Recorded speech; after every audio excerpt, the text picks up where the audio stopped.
Good evening, everyone, and welcome to the Empower Hour show. This is a Tuesday evening monthly show. I am holistic codependency coach Debbie Sherrick, the owner of InsideOutWellnessCoach.com. And I want to thank you for joining tonight. And I also wanted, before we start our topic tonight, I wanted to say that for those of you who had asked the question about the delay of the words in the mouth moving together. And so I really have looked into that this past week and found out that if you are watching the show live from the Google Hangout, then you'll have less of a delay.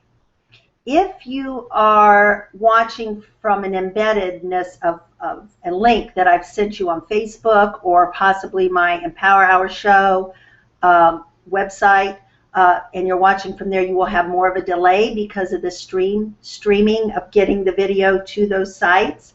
But also, I'm going to be purchasing a webcam and trying a more upscale camera hooked onto my laptop to see if that will help with some of the delay. So in answer to some of you saying, why is there such a delay in the words in the mouth? That's the reason why, and it's just part of Google Hangout and things that they're teaching us how to improve on and that they're improving on.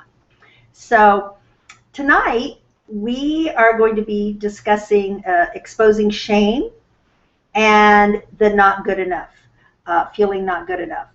I picked this topic because it's something that comes up often with clients. It's always showing up, not good enough, not good enough. And I feel that it really is the core of codependency is shame and not good enough. And the reason I feel that way is because codependents have a loss of self. They have no real inner dialogue of their self and getting their good feelings and self-esteem and worth and feeling good enough. From the inside, everything comes from the outside. Happiness is on the outside. You will be able to relate to some of these things. We're going to talk tonight about where shame comes from, how we got to that place of feeling a lot of shame and not good enough, and why it, the root of it. And then we're also going to talk about how that shows up in our life in many ways. So, I've shared many times before that the reason that I named my business Inside Out Wellness is because, as a holistic codependency coach, that codependents look for everything on the outside, other people, and anything to feel good on the inside until they start doing that inside work. Do things start changing on the outside? So my motto is always, it is safe to look within. The inside creates the outside always.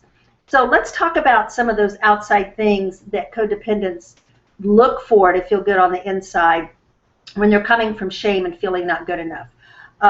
Good feelings, wanting to have good feelings, self-validation, happiness, our worth lie on the outside, where we think the sense of self is in others and circumstances. So it's a distorted belief that our happiness, our feeling good, our joy, our being okay comes from our relationships from the outside and our circumstances from the outside.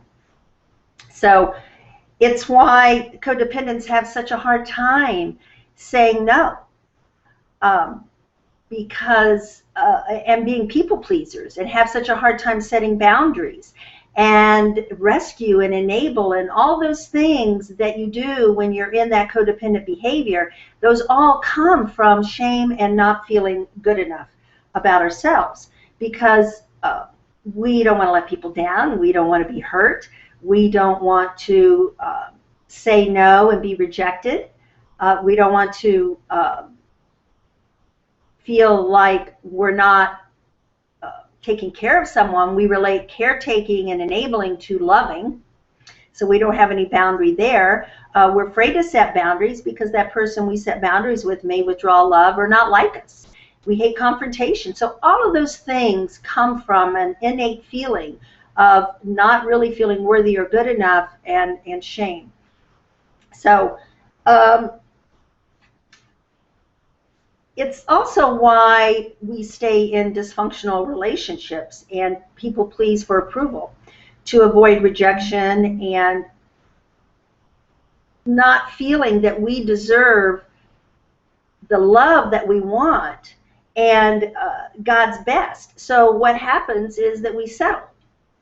We settle not for what's best and what we really want, but we settle for relationships in situations in our life where we feel powerless and drain us, and we feel trapped and say, well, there's, this is just my lot in life, and we go into the victim mentality, which is a whole nother show, is playing victim. But all of those things, when we really feel good about ourselves and we're not coming from a place of shame and not good enough, we will be able to attract those things and set boundaries and say no and not people please to get love, and things start changing. But we have to have the awareness, because shame is very subtle. We can be just walking in the grocery store, just walking, down the street, and have a feeling of shame come over us, and it's a feeling of not good enough. Shame to me is the most toxic of all emotions, and underneath anger, underneath fear, those feelings that we feel, and sadness, is a lot of shame, feeling not good enough. And sometimes it's hard to recognize. Now, shame and guilt are not the same. Let's talk about that and get that cleared up. Because guilt is how we feel. My earplugs are falling out here. Hang on a second. I hope you guys are all cozy, laid back at your house, and maybe in your PJs and just listening and watching the show, because I think the Google Hangout should be something that's just something that we can be casual about and have a conversation. And in the future, I am going to be having guests on the show, and that we can interact and have questions. Also, this would be a good time for me to bring up that if you are on the Empower Hour Show web page and you have the comments below, the Facebook, you can make comments there and you can ask questions that I will address later, because some of you are watching this from several different places. So let's go back to talking about the difference between guilt and shame. Guilt is a feeling that we have when we've done something wrong, that we've done something wrong and we feel guilty about it. We've hurt someone's feelings. Maybe we stole something, or we did something illegal, but it's something that we've done wrong. We've sinned, whatever that is to you. We've maybe been disrespectful to someone in the way that we spoke to them. So it's about doing something wrong that it bothers us. We feel guilty and we need to make amends about that. Shame, on the other hand, is not a feeling of doing something wrong. Shame is a feeling that I am wrong, that I'm not enough. And I love this definition of shame is a feeling that something is or was wrong with me. It's not quite measuring up. The feeling that so many things and a lot of things are my fault. And a lot of that can be a message or belief system that you got in growing up. I love, there's a joke in the rooms of Codependency and Al-Anon that says, do you know what kind of insurance codependents buy? My fault. Because so many feel like the way they're being treated, or the way he spoke to me, or the way he's treating me, or the way my kids turned out is my fault. So I thought that's like a funny little joke that they say in the rooms of Codependency rooms, Al-Anon and Coda. Because shame is painful, you may not be conscious of it and how it shows up and sabotages you, how it sabotages your goals and moving forward, or it keeps you stuck. Feeling a lot of shame creates inferiority, that we feel inferior. Because think about it. If you're not feeling good enough or feel like you measure up, you're not going to feel bold or courageous enough to step out and start that new job or make that new friend or date that new guy because you're feeling inferior. Most codependents fluctuate between inferior and superior behavior, and both inferior and superior behavior both come from the root of shame.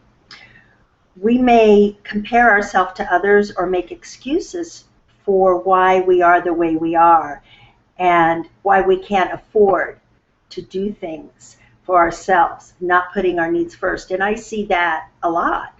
You know, like people will, for instance, women might want to come and they'll email me or they'll inbox me and they'll say, I really need some coaching. I really so desperately need to have some sessions or get one of your packages or programs, but yet I really don't want to spend the money on myself right now. Or they'll say, my husband won't allow it. And so, you know, when we put our recovery and ourself and getting healthy first, it's all about how we prioritize ourselves, being able to take. But when we come from shame and not good enough, we will not prioritize ourselves and we won't put ourselves first. And we feel funny, doesn't feel comfortable when we're taking care of ourselves and meeting our needs. And let me say this too, while I'm thinking about it, you know, as codependents, feeling the need to take care of other people's feelings all the time, not wanting to hurt others' feelings. And when we are learning to come out of shame and feeling good about ourselves and self-love, it is impossible to take care of your feelings and someone else's at the same time. You can't do that. And so we get into conflict when we want to do that. We say, well, I'm feeling that my needs aren't being met here. I'm feeling like I need to do this for me, that this would be healthy for me. But yet if I do this, I know it's going to upset my son, or it's going to upset my husband's feelings or my wife's feelings. Her feelings are going to be hurt, and so I don't want to do that. So here you are on the fence, wanting to take care of you and your feelings and honor yourself, and yet you don't want to hurt someone else's feelings at the same time. And then that's where we get into conflict. So it's really impossible to take care of ours and someone else's like that. And that's something we have to learn to do. Rescuing, controlling, enabling, people-pleasing are all shame-based that make us feel superior. And when you think about that, when someone is in need, let's say an addict, someone in an alcoholic or an addict that's in need, maybe they need to hit a bottom, or they need to find treatment, or they need help, whatever that is. They need money. For us to be able to help and to rescue and to take care of them is something that makes us feel good inside. Do you see what I'm talking about? Doing things on the outside, getting validation from other people, helping other people, people-pleasing, enabling, makes us feel good on the inside, which is a false belief, because we feel needed, and we also subconsciously feel superior, that we are able, that makes us look good and feel good to help this person. And remember that codependents get need and love confused. We feel like if someone needs us, then they love us. If needy people that need us to help them, people that need to be dependent on us. that we can be the responsible, rescuing enabler for that person, it is a false superiority and a false feeling of love. And we need to get to the place where we're choosing love. Love is a choice. And there's a great codependent book called Love is a Choice. Love is a choice that we pick people in our lives, and we have people in our lives that that we love and love us, and not that are so needy on us. So let's talk about now, where did it come from? How did we get this shame-basedness and not feeling good enough? Because that's what's so important, is looking at the root of it. How did I get like this? Why do I always fall into not good enough? And where did that come from? What was I deprived of in growing up that I so much fall into shame and not good enough? So let's look at how it came from and how it became so internalized within us. In unhealthy families, when the needs are not met, when possibly you were blamed for a lot of things, when your feelings were not able to be shared, which happened to be what went on in my home, when you're blamed and other people in the home are not taking responsibility for their behavior and their actions. Maybe you felt alone and isolated and had to handle your feelings all by yourself and alone. And sometimes that can be more devastating than the actual event. And I remember that in my home, and growing up in an alcoholic, abusive home, where when the abuse would happen, when my father would be abusive to my mother or my brother, that it wasn't talked about. We would cry and there would be chaos and total drama and chaos during that time of abuse. And then my father would leave the house. My mother, I would be the one tending to my mother and rescuing and enabling, taking care of my mom. But we didn't talk about our feelings, and we were all left to feel that awful fear and sadness and anger and just that overwhelmness of powerlessness all by ourselves, because it wasn't talked about. There was too much shame wrapped around it. And so we were left to try to work through that on our own, in going into our bedrooms at night and laying there and feeling that anxiety feeling in my stomach, wondering when my dad was going to come back home, but not being able to talk to anyone about it, and the next day getting up and nobody talked about it. So sometimes those feelings, when you are left to handle those feelings all on your own, it can be more traumatic than the actual event. And you might be thinking about that now, as when you were growing up. How your feelings, were they validated? Were you able to talk about how you felt? Or were you shamed for that? Or was it not allowed in the home? And therefore you learned not to trust with what was going on. Afraid to express feelings, walking around on eggshells because you're used to being blamed for things, shamed, ignored, or dismissed. Directly or indirectly, you're given the message to not feel or process your feelings, or that you don't matter. The result is you turn off your emotional GPS system. You stop being true to yourself and turn off your internal clues about how you feel and what your needs are. And that's such an important point to make, because one of the things about coming out of codependency and recovering is getting in touch with our feelings, getting out of our head, getting down into our feeling center, and really recognizing how you're feeling and being able to express those feelings. When you grew up,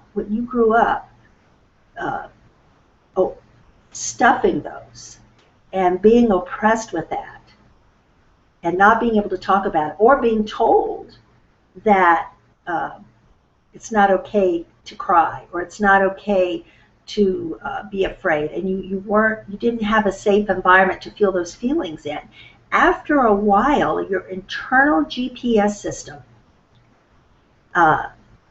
gets turned off, and you become like numb inside, not knowing how to express your feelings and not even knowing how you feel. You just know you feel crappy, or you feel depressed, or you feel shut down. I hear that a lot. I just am shut down because you were not taught or were not allowed in the home. And when that happens, when you're discounted like that with your feelings and not validated, it gives a feeling of not being important, not being validated, the message that of not good enough in the family, and creates shame. So as an adult, you're no longer trust your opinions, your thoughts, and your feelings about how you feel. This is huge for codependency.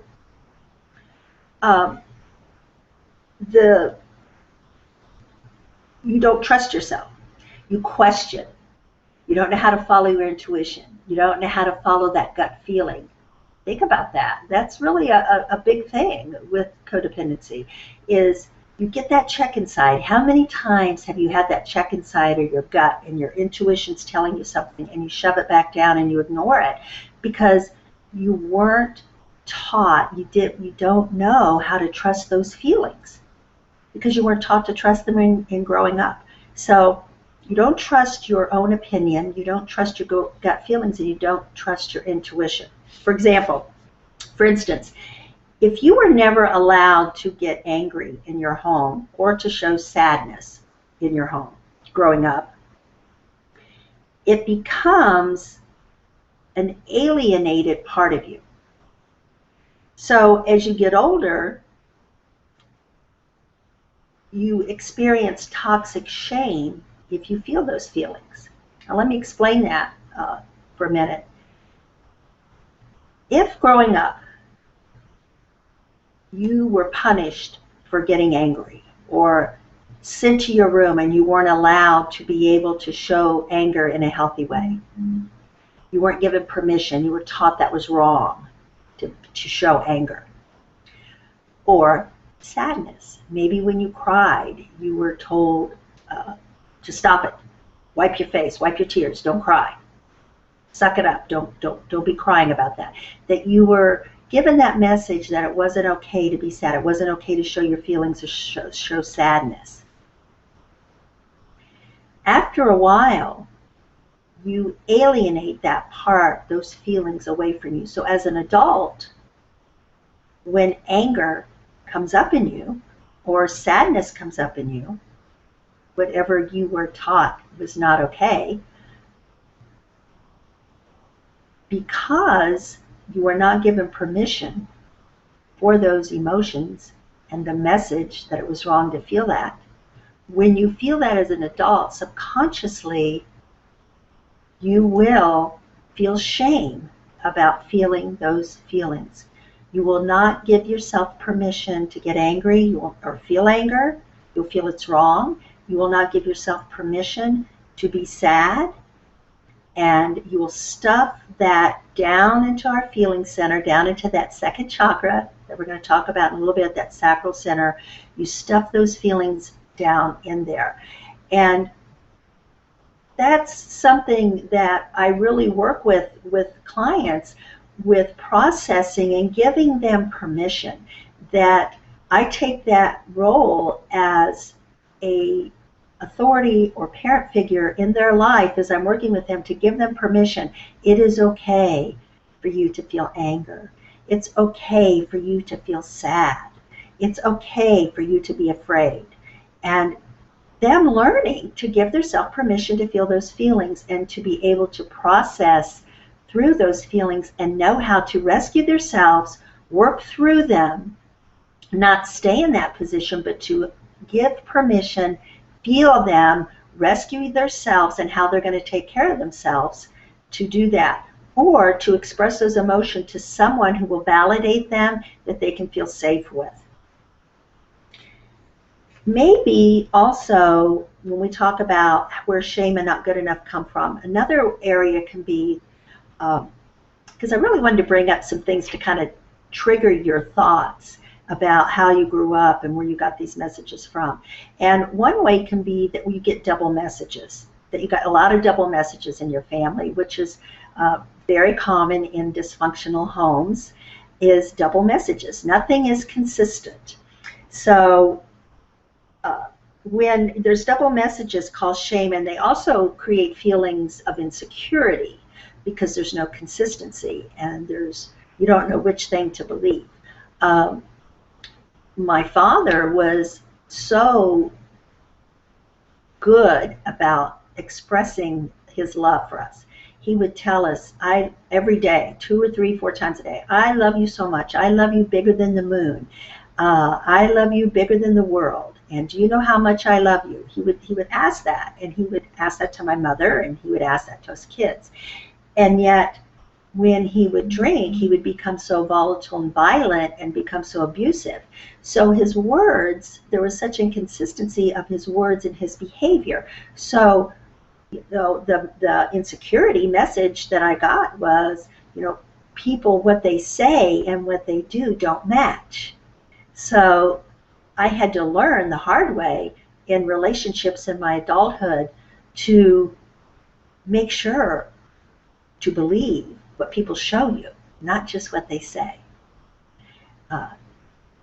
It needs to match. Actions speak louder than words. So that can be, some double messages. Say one thing and do another. One of the things, too, about double messages, for instance, what the family looks like to the outside world and what's really going on the inside of the home. And I hear this a lot, and it also happened in my home. My family was a very respected family. We were 4 generations in the little town in Indiana I grew up in, and 4 generations of plasters. My grandfather plastered Notre Dame when plastering was an art. And so my father belonged to the Masons and the Lions Club and was very active in the church and different communities. But yet in the home was a very volatile, alcoholic, abusive home. So there again was double messages, that what we appeared outside didn't match what was going on in the home. And those are things that produce shame and feeling not good enough, because you're ashamed to let the community and people outside the home know what's really going on in the home. Also, we used to get in trouble for hitting each other when we fought. There was 4 of us kids, and I was the oldest, and we would, fight as kids do, brothers and sisters, and we were allowed to fight and, argue, but if we hit each other and hurt each other, we really got in big trouble. So, double message. Don't hit and hurt anyone, but yet we were growing up in a physically abusive home. So again, producing shame and not good enough. No consistency of values produces insecurity. Maybe a parent told you to be yourself, always was telling you, just be yourself. I want you to just be yourself. And yet tried to control everything about you and everything you did. So on one hand, saying be yourself, on the other hand, controlling you, giving you the message that it's not okay to be yourself, I need to control you. Maybe you were shamed for decisions that you made, that it wasn't some of the decisions you made for yourself, that you were given the message that those decisions were dumb, or those decisions were stupid, or you didn't know what you were doing, that you couldn't make a right decision for yourself, producing the feeling of not good enough and shame. Communication could be, in your home may have been arguing. That's how people communicated. They just argued all the time.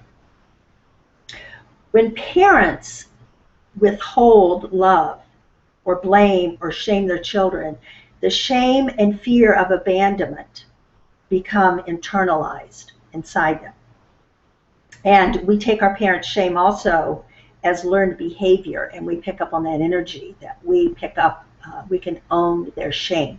So I want to talk about that for a minute, about when parents withhold love or blame or shame their children for something, how that shame and fear of abandonment become internalized. Because we think of abandonment as a parent maybe who left when we were young, or maybe a parent who was a workaholic and they were never ever home, so we felt abandoned.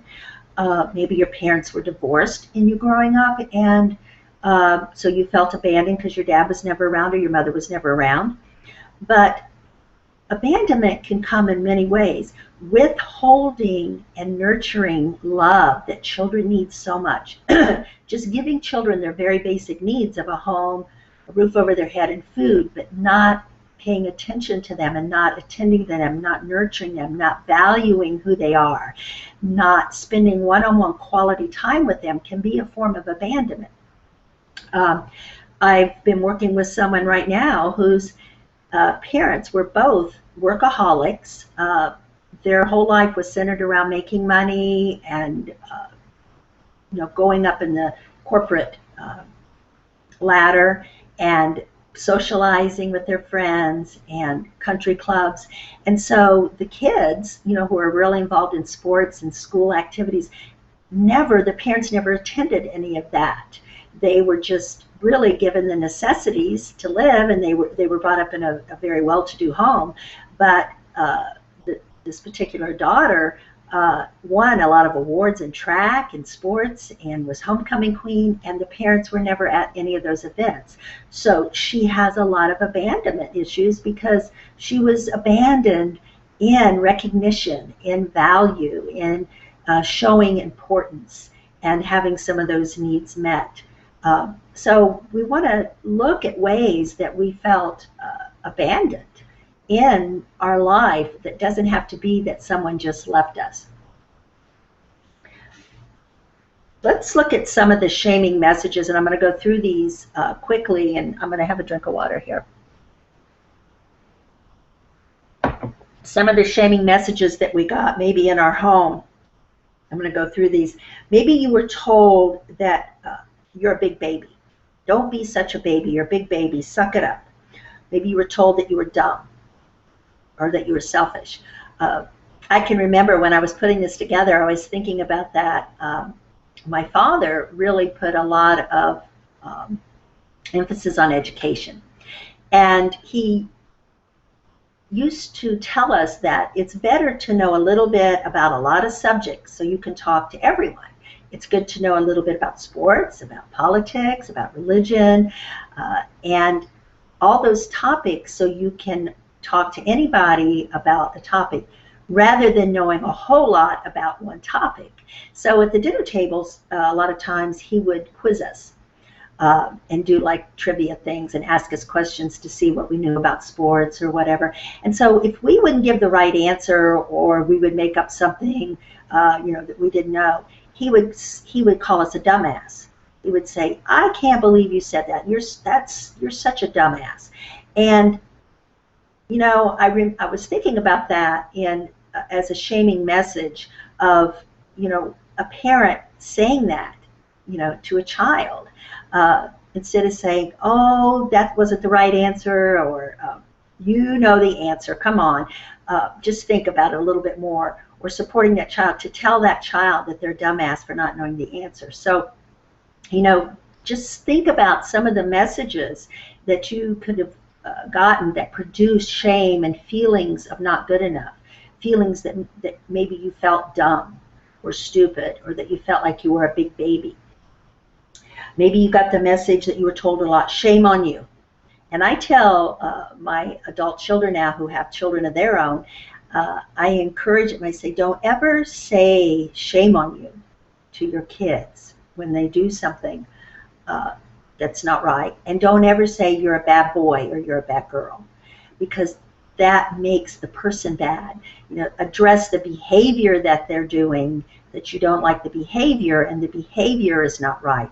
But don't ever say to your children, "Shame on you" for doing something, or say "you're a bad boy" or "you're a bad girl." Those are shaming statements. How about you're going to go out dressed like that. You're going to go out looking like that with the message, how you look is not okay. Um, when you ask for something, I've heard this one before. When I used to ask for things that my parents would say, the world doesn't evolve around you.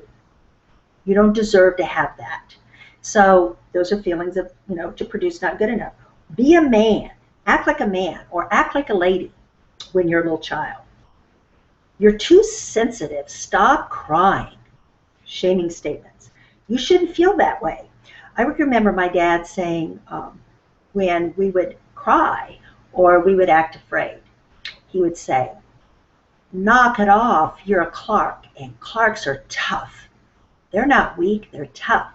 So the message that we got was, if you showed fear or you showed sadness, you were weak and you weren't tough, you weren't strong. Shaming statements. How about religious and rigid rules produce shame? When you grow up in a family that is very religious, very rigid religious rules, that's a very shame-based home.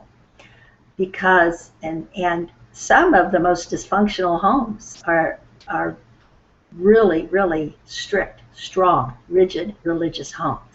A list of do's and a list of don'ts. And if you do the don'ts, you're damned and going to hell. Very shame-producing. And, when you think about that, one of the things that I've noticed through the years and with clients, and my husband comes from a Catholic background, is that a lot of Catholics have a hard time having a spiritual connection with God or spiritual connection with the Spirit because of feeling that disconnect and feeling guilt, so much guilt and shame. And I'd say, there needs to be a Catholic rehab where people who grew up like that with a lot of shame from that religion can go to rehab to change their thought process. How about this message? Don't upset your dad. Don't upset your mother. Watch what you're doing. Don't upset them. Don't say anything and don't do anything to upset them. Giving you the message that it's your responsibility of how the parent acts and reacts, that it's your fault if you do something and you don't walk on eggshells. So don't upset them, putting that responsibility on the child.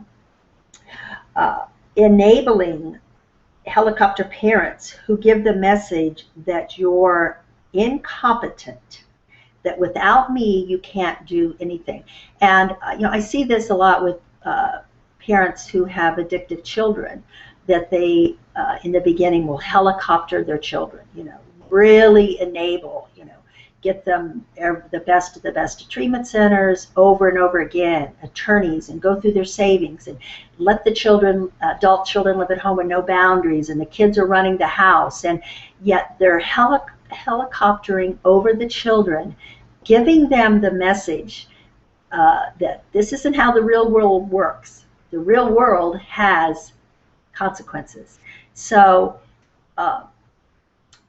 when we give that message that a child needs to be, and I'm not talking about little children, of course, I'm talking about our teenagers and young adults, that when we give them the message that they need to be dependent on us, that they need to be dependent on us to pay their bills, they need to be dependent on us, that they can't live on their own, that they need dependent on us to help them with their addictions, and whatever that is, we're giving them the message of shame and not good enough, because the message we're giving them is you're incompetent, you don't know how to live life on life's terms, and you need me to take care of you.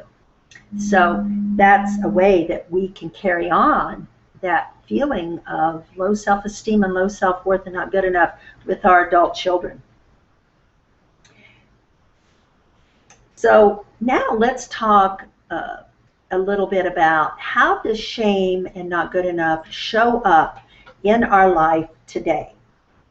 How how do we do that in our relationships today? How do we do that in our life today? And remember in the beginning, I talked about how shame can be very subtle. There's things that we do in our life that we would not relate to it being shame-based. So it's really important for us to recognize in our own recovery, in our own growing journey, that how does shame show up in our life? Because remember, people can look really good on the outside. They can have a great job. They can look all together on the outside. Their home and their family life can look perfect. Everything can look really good on the outside, and on the inside, that can be a cover for shame and feeling not good enough on the inside. So let's look at how shame can show up in our life.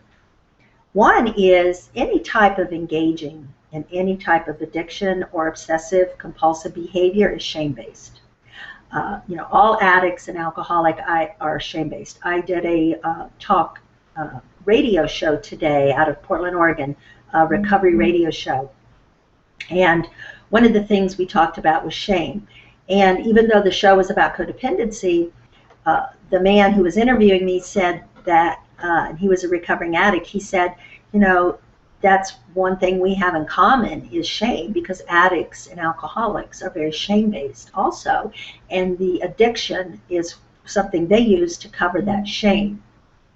So any type of engaging in that. Also, something I see a lot of is codependence, because they may not be an addict in using alcohol or drugs, but yet they might use food for handling emotions and use food for comfort.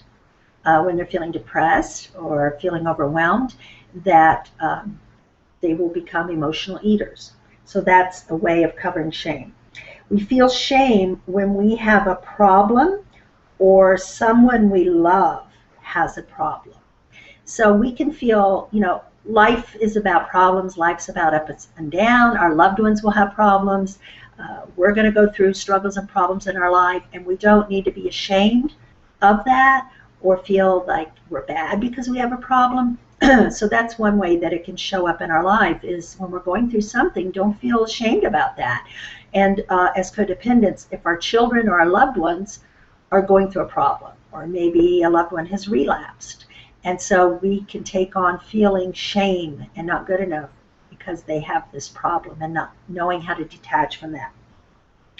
We feel shame when we want to ask for our needs to be met in a relationship, but we don't feel good enough to ask for our needs to be met. I had someone tell me the other day, I said, well, have you told him that you have that need, that you need that in your relationship? And she said, no, I don't feel worthy to ask that. I feel like I need it and I'd like it, but I don't feel good enough to ask for that. So, those are things that if you feel like you have needs but you don't ask for your needs to be met, ask yourself, why don't you? Do you subconsciously not feel worthy of those needs? Is one of the reasons that you're not asking for them to be met. We feel shame for certain thoughts and feelings that we have that we can't validate ourselves. Very important to be able to validate our feelings and our emotions. When we're going through something and we're having thoughts, or we're having feelings about it, we need to not shame ourselves about that. Watch for that critical parent voice that comes up in your head, that is that shaming voice. Watch how often during the day that you should yourself. And I'll say, quit shoulding on yourself. I should do this. I should have done that. I should be doing this. I should be here by now. I should be getting over this by now. Watch how much you should yourself. Change that to could. I could be doing this, or I could be here by now, because could is a choice. Saying should is shaming, is a shaming statement. We feel shame. Do you feel shame when having fun and relaxing, that you can't give yourself permission to relax? Again, as I was writing these things down and I thought about that, it brought me back to a time when I was 10 years old, and there had been an event in my home where there was a really bad physical abuse, beating in my home with my mom and dad. And my dad had left, taken off, and I was scheduled to go to 4-H camp in a few days. And I did not want to go because being the hero child, and I was the one that was always protecting and rescuing my siblings, my little brothers and sisters, and my mother. And I did not want to go to 4-H camp. I had been really looking forward to it up to that point. But when that happened in the home, it was always, a period of days that it would settle down, and yet then you would always be waiting for the other shoe to drop. So I felt like, what if that happens again? If I go off to 4-H camp and that happens again, and I'm not there to protect my siblings, or I'm not there to protect mother. And I thought about that, and I thought, what an unbelievable responsibility that I had put on myself as a 10-year-old child, already being codependent, thinking that I was all powerful, that if I stayed home, that I could protect my siblings and my mother. And I know my mother thought, as a mother probably, that this would be really good for me to get away with my friends and for me to go off and have some fun. And I'm sure that's what she was thinking. And yet when I got to 4-H camp, I thought about how I didn't have fun the whole time. There were rowboats. We were on a lake in Indiana, and I can see the cabins where we have bunk beds, and we have bonfires and swimming and rowboating and paddle boating. And yet I had such anxiety and worry the whole time at camp because I was so worried about what was going on at home. And I didn't know how to have fun. I had that lost childhood. So I was calling my house all the time, making sure everything was okay. And so as I got into recovery and in my young adulthood, one of the things that I had to do was learn how to have fun, practice relaxing, practice having fun, recreating that childhood all over again in my life and learning how to do fun-like things. And today, I don't have any problem going and having fun. In fact, I seek it out all the time. So ask yourself a question. If you feel guilty and shameful, or you can't relax, you have a hard time having fun, you feel like you have to force yourself to have fun, and you feel uncomfortable when you go to relax, like you should be doing something. You feel unworthy, another way that shame can show up, so you settle in your relationships. You will attract unlovable people, people that aren't there for you. You will settle for crumbs. And I tell clients, you know what? Don't settle for the crumbs. You deserve the whole cake. So look, that's a way of how shame shows up, that we will settle for unhealthy relationships, people that are not there for us, who are unavailable, or who are maybe abusive or narcissistic, that our needs are not met in the relationship, and yet we settle for that, feeling that that's what we deserve. Another way is unimportant, that you give more than you receive. And there needs to be a balance there, because codependents can be very, very overly giving. They're the contributors all the time contributing, giving, doing, and yet not getting anything much in return. And that's a sign of feeling not good enough, and shame, and feeling unimportant because they're not looking to their own needs. Maybe you have trouble nurturing yourself and putting yourself first. That's the way shame can show up. Maybe you judge yourself constantly or often. Maybe you can't have eye contact with people. That's a really good way of recognizing shame in people who don't feel good enough, is they can't look you in the eye. Also body language, that they have their arms folded over their solar plex center, which is your empowerment center, your self-esteem center, or arms down in front of the sacral center, which is our relationship center, that they put their hands in front there. Body language, that's a sign of shame, not good enough, and not being able to have eye contact. Avoiding intimacy, isolating a lot, avoiding having emotional vulnerability with people, only allowing people to see a little bit of you, having a wall of not getting close to people, not having people that you feel safe, that you can be vulnerable and intimate with, is a sign of shame, because you're not feeling good enough or worthy to be able to expose yourself and show the real you, the strengths of you and the weaknesses of you, and feeling good about that. And I want to say right now too that good self-esteem and self-love and self-worth is not just liking the things about yourself that are qualities and strong points, but good self-esteem and good love is embracing, yes, I have these weaknesses over here. I have these character defects over here that I'm working on, but I also have these strong points over here, and I embrace the totality of me. This is who I am, and I love and accept who I am, all of me, all of me. Because if we don't start at accepting and loving who we are right now, and we think, well, when I lose this weight, or when I do this, or when I get that better job, or when I get out of this relationship, then I'll feel good about myself. Then there's conditions on that. That's not loving yourself unconditionally. Sabotage. Do you sabotage success and happiness? Are you a perfectionist? Perfectionism is a sign of shame. Having to be perfect because you don't feel good not being perfect. So having to have everything perfect. I can remember, oh my gosh, I was the worst perfectionist when my older children were little, my first marriage. If a towel was left on the floor, or if the kids left toys out, or if my kitchen wasn't sparkling, everything, or I had to have my clothes right, just perfect, my hair, my makeup, my kids had to be dressed right. Everything had to look good on the outside and look perfect, because I felt so unraveled and not good enough on the inside. So perfectionism is a sign of shame. And also controlling is a sign of shame. That if we have to be in control all the time to feel safe, because control is an illusion, to think that if I am in control of everything, then that's a false belief of feeling safe.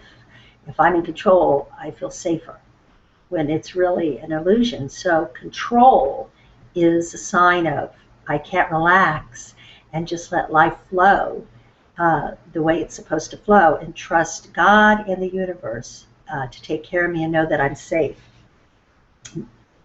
Having trouble being spontaneous is another sign that others' feelings of you, other people's feelings of you matter. Other people's opinions of you matter to you more than what you think of you and what others think of you.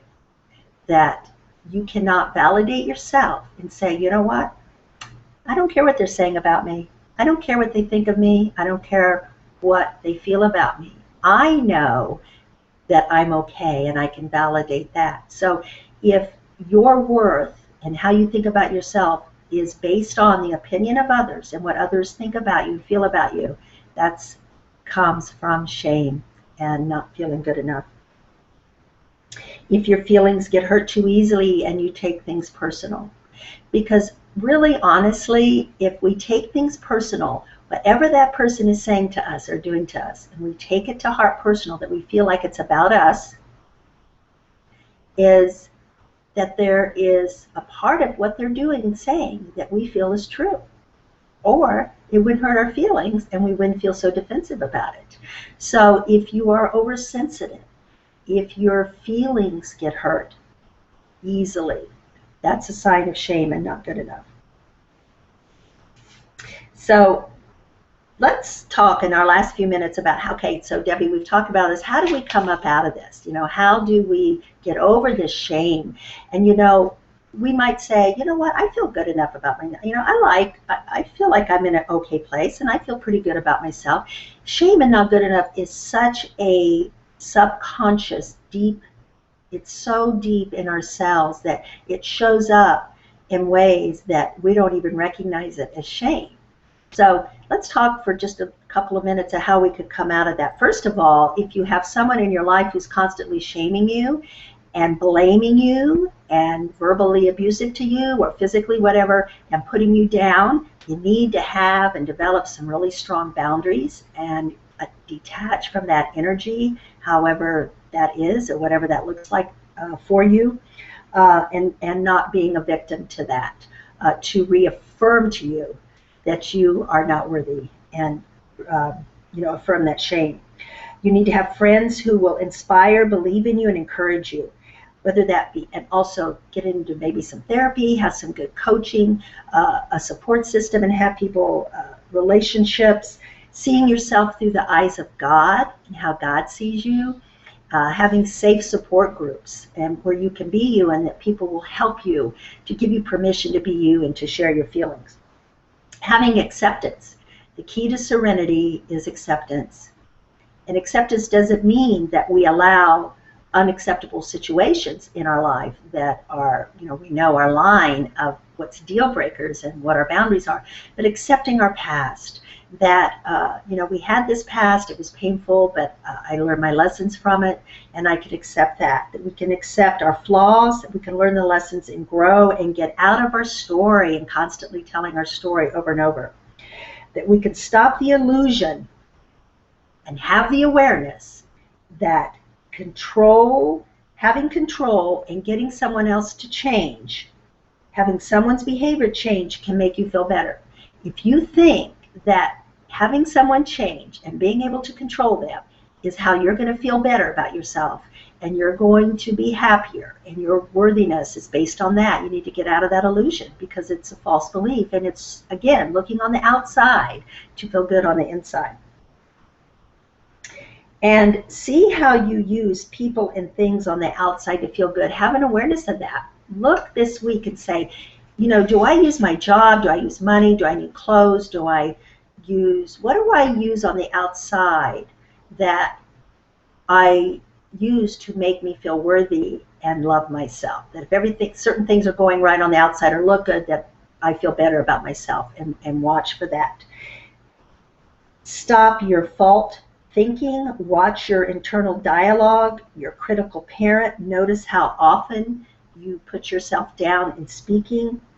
Start each day to do nurturing, loving things for yourself, and write down your wants and needs that you want in your relationships, that you want in your life. Setting goals. Listen and take care of your inner child, that little girl or that little boy, and start reparenting that. Do some energy work with that sacral center. That second chakra is how we do relationships. It's our relationship center to self and others. And the element of that is water. So spend some time taking some Epsom salt baths, swimming in the ocean or lake, or sitting by a waterfall or creek. Do some visualization about that center. Work on cutting cords of attachment that you may have to people in the past, that you still think about their opinion, maybe they might even be here on earth, that they're in the grave, but your worth and how the decisions you make are still attached to that person. You need to cut those cords of attachment of what others think about you and start getting your value from within, learning self-love, self-esteem, self-respect, and learning what God thinks about you and his opinion of you. And I want to leave you with an affirmation that I love for Shane. And the affirmation is, I am perfect, whole, and complete, just as I am. And let's put our hand on our heart center and just take in that self-love, knowing that we are okay just as we are, and say that I am complete. I love myself completely just as I am, and I am safe. And let's let go of that not feeling good enough and shame, and recognize when it sticks its ugly head up and how it shows up in our life, and be determined that we are going to feel good enough about ourselves. We are going to start loving and respecting ourselves, and that's when we will attract others who will do the same likewise. So thank you for being with me this evening. Namaste.